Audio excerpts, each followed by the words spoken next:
Bueno, tal como que se los comentaba, ya está con nosotros el Seremi de Hacienda de la Araucanía, Ronald Cliff. Seremi, ¿cómo está? Bienvenido. Muchas gracias por la invitación, agradecer a quienes nos están escuchando y agradecer a ustedes, por supuesto, por la invitación. Muchas gracias por acompañarnos. Queremos conversar respecto de varios puntos, entre ellos, por ejemplo, en qué consiste la propuesta del pacto fiscal, cómo fue la visita del ministro Mario Marcel y también esta postulación al subsidio al sueldo mínimo. Pero queremos comenzar con lo primero. ¿Cuál es el balance que hace hoy día de la visita del ministro Mario Marcel? ¿A qué vino a la región? Bueno, el ministro hizo un trabajo junto con la ministra Janet Jara, hicieron un recorrido, una ruta por el centro sur del país antes de que ocurriera el tema de los temporales. Estuvieron ahí en varias de las comunas que hoy en día están siendo fuertemente afectadas y en ese sentido mandarle un saludo a quienes están sufriendo y bueno, nosotros como gobierno estamos a disposición de poder trabajar y abordar todo el trabajo en terreno, ¿ya? Dicho eso, la visita del ministro estuvo interrumpida, entre comillas, por un llamado que se hizo hacia la oposición, en donde se reunieron el día jueves 17, justo el día que tenía la agenda acá en la región de la Araucanía. Y bueno, ahí tuvimos que hacer los ajustes necesarios, pero afortunadamente ambos ministros pudieron estar en la región, pudieron conversar con la ciudadanía y en este sentido el balance es positivo. Particularmente en la primera actividad que se realizó fue con adultos mayores, con un diálogo ciudadano, principalmente para hablar de pensiones, ¿ya? Principalmente para hablar de cómo esta reforma al sistema de pensiones va a venir a mejorar de manera inmediata a las pensiones que hoy en día sufren las personas. Es lamentable decir eso porque si uno habla de la jubilación, la palabra viene de júbilo, Claro. de poder disfrutar los últimos años de tu vida después de haber trabajado tanto tiempo, y eso en muchos casos no está ocurriendo. Entonces ahí nosotros tenemos un foco puesto como gobierno del presidente Boric en mejorar esas pensiones. Y la segunda actividad tenía relación con que el ministro se iba a reunir con gremios, ¿ya? Con gremios de la región, particularmente ahí hemos hecho un trabajo bien importante con Corpo Araucanía y con la Cámara Chilena de la Construcción. Hicimos una coordinación importante, llegaron cerca de 50 gremios, empresarios, representantes de cámaras de comercio, representantes del sector de la construcción, del sector del transporte, y en esa charla particularmente el ministro puso el foco en lo que era el pacto fiscal, ¿ya? En esa charla no participó la ministra Jara, sino que participó solo el ministro en conjunto con su equipo y bueno, nosotros representando ahí y haciendo las coordinaciones necesarias. Y fue bastante fructífera la reunión, particularmente a 2 días o al día siguiente, un gremio, no voy a decir cuál para no contratar la fuente, un gremio me escribió y me dijo que agradecían el espacio, ya agradecían el espacio porque muchas de las dudas que ellos tenían fueron aclaradas por el ministro y también entendían que había información que nos estaba comentando. Eso claro. Es un rol de nosotros como gobierno de poder comunicar de mejor manera lo que estamos proponiendo, pero también es un rol de que la información fluya de manera correcta y sin estas fake news y estas distorsiones de la información, y por lo tanto nosotros como Seremía de Hacienda y como gabinete regional estamos haciendo un trabajo territorial para poder difundir esta temática del sistema de pensiones y el pacto fiscal en los diferentes rincones del territorio. Claro, el ministro se refirió respecto de ese último punto, Seremi. Se habla mucho de esta propuesta del pacto fiscal, pero ¿qué es esta propuesta, Seremi? ¿Cómo se lo explicamos a la gente para que lo entienda? Sí, bueno, el pacto fiscal es una respuesta en sí a lo que ocurrió en marzo de este año. Recordar que en marzo se terminó de discutir en la Comisión de Hacienda lo que era la reforma de impuesto a la renta. Esa reforma de impuesto a la renta lo que generó en la Cámara, en el Pleno de la Cámara, fue un rechazo a la idea de legislar. Ni siquiera la oposición quiso discutir en el Pleno cuáles eran los puntos que tenían disonancia, y eso está bien. En una democracia uno puede tener discrepancias en algunos puntos, pero lo importante es discutirlo. Y lo que se generó es que la oposición dijo, no, aquí no vamos a discutir, y se cierra el proyecto. Entonces, ¿qué análisis hicimos nosotros como gobierno del presidente Boric, particularmente como Ministerio de Hacienda? Es que había que generar un gran pacto, ¿ya? ¿Por qué? Porque si bien esto se traduce en ciertas reformas que se presentan en la Cámara y en el Senado, tenía que ser proyectos de ley que tuvieran un consenso transversal, para que no volviera a ocurrir lo mismo. Claro. Y hay datos importantes que nosotros presentamos en las charlas que estamos haciendo en los territorios, que dice relación con la cantidad de reformas tributarias que se han generado en los últimos 7, 8 años. ¿Ya? Si uno hace un análisis del retorno de la democracia, 30 años, uno puede analizar que se hizo una reforma en el 90, al principio, en 1990, después se hizo otra reforma tributaria en el 2001, y está bien, porque cada 10 años las sociedades cambian, las tecnologías van cambiando, las formas de comercializar van cambiando, y si uno analiza desde el 2013, 2012 en adelante, hay 5 o 6 reformas tributarias.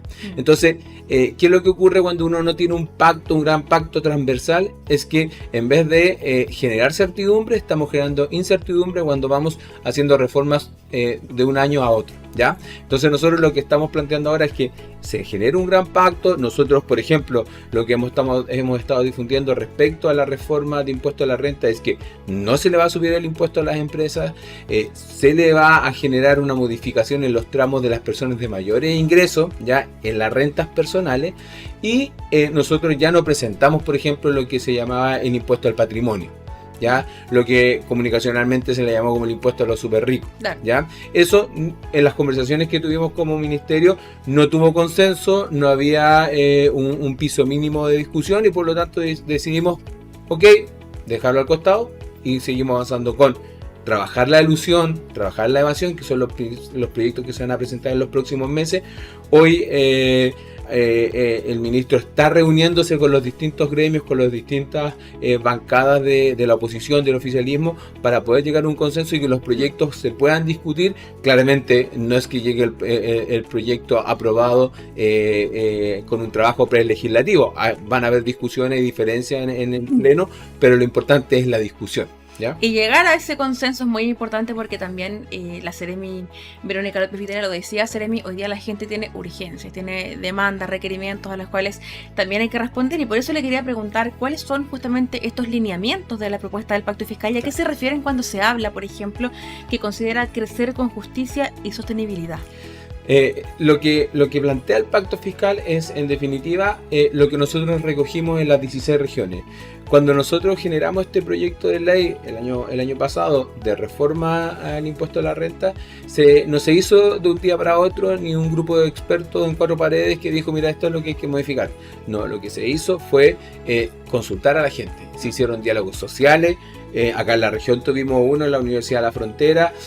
Se convocó nosotros tuvimos una dificultad, porque justo que hicimos ese diálogo había un paro del transporte por el tema de los combustibles, pero bueno, tratamos de que llegara la mayor cantidad de personas posible. En el resto de las regiones se hizo este ejercicio, se emanó un documento que se le entregó al ministro, que se le entregó al presidente, y el principal principio que se planteaba era el de justicia tributaria.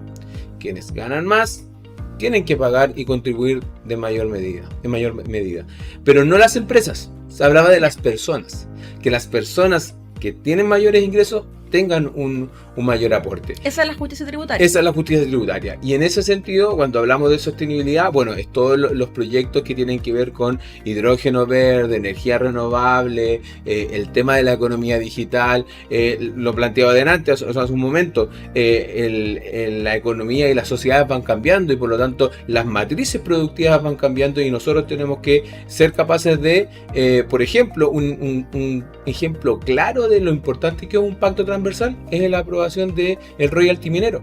Sin el royalty minero, el próximo año municipios no van a recibir incluso más del 10% de su presupuesto. Un ejemplo claro de lo bueno que fue el acuerdo del royalty minero es, por ejemplo, es el caso de Lumaco. Ya siempre lo pongo porque me tocó conversar con el alcalde, y el alcalde me decía, mira, acá mi presupuesto municipal es de 4.000 millones de pesos anuales. Si yo analizo lo que me va a llegar el 10% de mi presupuesto extra, producto del Fondo de Apoyo a la Actividad Territorial. Ahí tenemos un gran acuerdo que se generó en el Parlamento, que se generó en la Cámara, en el Senado, y nosotros apuntamos a que el impuesto a la renta también tenga esa finalidad, esa capacidad de poder conversar para que las personas puedan tener resultados claros. Lo otro importante, aquí no se trata de que nosotros vamos a llegar y recaudar los 8.000 millones de dólares que se plantean, sino que nosotros tenemos una necesidad de gasto, ¿ya? Y esa necesidad de gasto tiene relación con las pensiones, ¿ya? Tiene relación con la seguridad, tiene relación con la protección social y también tiene relación con la salud, ¿ya? Hay proyectos ahí que estamos trabajando para poder financiar dichos proyectos con estos 8.000 millones de dólares. Y justo eso le quería preguntar, ahí se me adelantó en la última pregunta. Claro, ¿en qué van a ser usados estos 8.000 millones de dólares anuales para poder financiar proyectos sociales? Seremi, ¿esto está vinculado, o preguntarle también, ¿es una prioridad del gobierno en esta instancia aumentar la pensión garantizada universal? Sí, el presidente Boric en su proyecto, en su programa de gobierno lo plantea llegar a 250.000 pesos de pensión garantizada universal. Creemos que es lo justo, es lo que le va a permitir a la ciudadanía poder tener mejores condiciones de vida, y también lo hemos trabajado, por ejemplo, con el aumento del sueldo mínimo, ¿ya? Nosotros creemos que en la medida que las personas tengan la capacidad monetaria, la capacidad de poder adquirir productos, servicios, esa calidad de vida va mejorando, ¿ya? En este sentido, las pensiones, nosotros apuntamos, hoy en día está un poco más de 200.000 pesos la pensión garantizada universal, apuntamos a 250.000 pesos, y para ello tenemos que recaudar cerca de 3.000 millones, más de 3.000 millones de dólares anuales. ¿Cuándo podría aumentarse, Dani? ¿Cuándo? Esto depende del pacto. Yeah. Cuando se apruebe el pacto, la idea es que se genere la recaudación y al año siguiente ya tener esa recaudación. Es lo que pasa con el royalty minero. El royalty minero, si bien se hablaba de el 2025 poder tener los ingresos para los municipios en este fondo de equidad, se llegó a un acuerdo parlamentario de que la mitad pudiera llegar el año 2024. ¿Ya? Porque hay una tabla que distribuye los montos. Lo otro es el tema de salud, ¿ya? En donde, por ejemplo, están la construcción de más de 30 consultorios infanto-juveniles para la salud mental, ¿ya? Centros comunitarios de salud mental, porque hoy en día la pandemia nos dijo, miren, aquí hay una realidad, tenemos que hacernos cargo de esta realidad en la salud mental, y para ello nosotros apuntamos a mejorar las condiciones y los centros comunitarios. El tercero es el tema de la protección social, que dice relación con algo que igual está en el programa del presidente, que es el Sistema Nacional de Cuidados, cómo nosotros reconocemos a esas personas cuidadoras que no tienen remuneración, que están siendo postergadas y que en definitiva están cumpliendo un rol importante en la sociedad. O sea, cuidar personas que no tienen la capacidad de poder estar sola o tener autonomía física ni económica, y por lo tanto hay personas que se dedican a ese cuidado, y ahí queremos hacer un reconocimiento. Que muchas veces es invisibilizado. Y muchas veces invisibilizado, y lo que todos sabemos que muchas veces son mujeres, Sí. ¿ya? Y son mujeres que no pueden entrar al mercado del trabajo, tienen dificultades para poder trabajar de manera formal, por lo tanto entran en la informalidad, y en ese sentido el Sistema Nacional de Cuidados viene a trabajar esa arista. Y un cuarto punto es el tema de la seguridad. La seguridad es un tema fundamental. No sirve de nada tener recursos si es que las personas no sienten que viven en un lugar seguro, en un espacio seguro, y ahí, bueno, el trabajo de espacios públicos, el trabajo con carabineros, el trabajo con la policía de investigaciones, y también el fortalecimiento de, por ejemplo, policía fronteriza, el tema de aduana, para poder también trabajar el tema de evasión y elusión cuando se importan ciertos productos. Perfecto. Un último tema bien cortito, Seremi, pero que igual si lo queremos preguntar, lo hemos visto ahí constantemente con la Seremi de Gobierno, Verónica López Vidal, haciendo este llamado a las MIPYMES a postular el subsidio al aumento del sueldo mínimo. ¿En qué consiste este subsidio, Seremi? ¿Y cuánta gente hoy día no está postulando? ¿Cuál es ese llamado que se le hace hoy a la gente? Sí, aquí el llamado no es a los trabajadores, el llamado es a quienes tienen contratadas personas con un sueldo mínimo. Este aporte no es al trabajador directamente, sino que es para que el empresario, micro, pequeño y mediano, pueda tener un aporte para poder ajustar su estructura de costos. Nosotros entendemos que cuando existe un aumento en las remuneraciones se transforma muchas veces en un costo fijo, y en este sentido lo importante es que estas personas que se van a ver afectadas, estas empresas que se van a ver afectadas por este aumento, puedan tener un subsidio que supla ese aumento y les permita a lo largo del tiempo ir ajustando. Este es un subsidio que no va a ser eterno, tiene un tope hasta abril del 2025, pero creemos que es importante porque es un periodo más o menos prudente para poder ajustar la estructura de costos de cualquier empresa, ¿ya? Los aportes son diferenciados entre micro, pequeña y mediana empresa. Empezamos ya el segundo tramo, que es de septiembre hasta diciembre, en donde la mediana empresa va a recibir cerca de 17.000 pesos y la microempresa va a recibir cerca de 50.000 pesos por trabajador contratado con sueldo mínimo, ¿ya? A nivel regional, los últimos datos que tenemos del Servicio de Impuestos Internos es que son alrededor de 12.000 las empresas potenciales beneficiadas, ¿ya? Y de esas 12.000 solamente han postulado un poco más de 6.000. ¿Ya? Entonces, cerca del 51% del que ha postulado, y es un porcentaje que a 70 días de aprobada la ley, quedan 25 días para poder postular.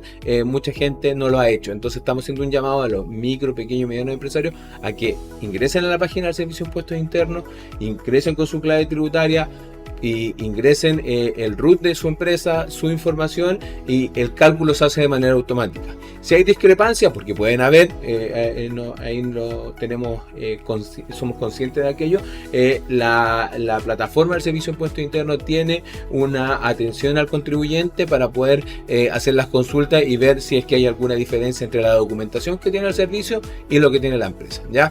Aquí el llamado es que de estas 12.000 empresas son cerca de 38.000 los trabajadores que están en esta condición de un sueldo mínimo, y que hoy en día con estos 6.000 que ya solicitaron serían cerca de 22.000 los trabajadores beneficiados, ¿ya? Ahora, aquí, como lo decía al principio, el beneficio no es directamente al trabajador, es porque el empresario que está incurriendo en generar un contrato con sueldo mínimo necesita poder generar un ajuste en su estructura de costos, y nosotros queremos aportar en aquello y que obviamente no hayan dificultades en las empresas y que las empresas puedan seguir funcionando. Por eso es un periodo de cerca de 1 año y medio o 2. Claro, esto lo ve la empresa, pero ¿cómo sabe el trabajador que sería beneficiado? No, es que por ley hoy en día las empresas que tienen contrato por sueldo mínimo tienen que pagar el sueldo mínimo. Ah, perfecto. ¿Ya? El tema es que, claro, si el sueldo mínimo antes era de 400.000 y ahora son 460.000, eso lo tiene que costear el empleador. Entonces, claro, lo importante ahí es que se va a generar un aporte para suplir ese aumento y que puedan tener un periodo de tiempo para poder ajustar su estructura de costos. Perfecto, el llamado ahí a postular entonces, Seremi, porque esto se puede postular ¿hasta cuándo? La ley se aprobó el 20 de junio y son 90 días, y por lo tanto aproximadamente el 17, 16 de septiembre. ¿Ya? No queda tanto, por eso háganlo luego, no esperen al 16 o al 17, porque claro, puede pasar cualquier cosa, problemas en la página. Puede ocurrir, sí. Entonces lo importante es que lo hagan con tiempo y lo puedan hacer en los próximos días.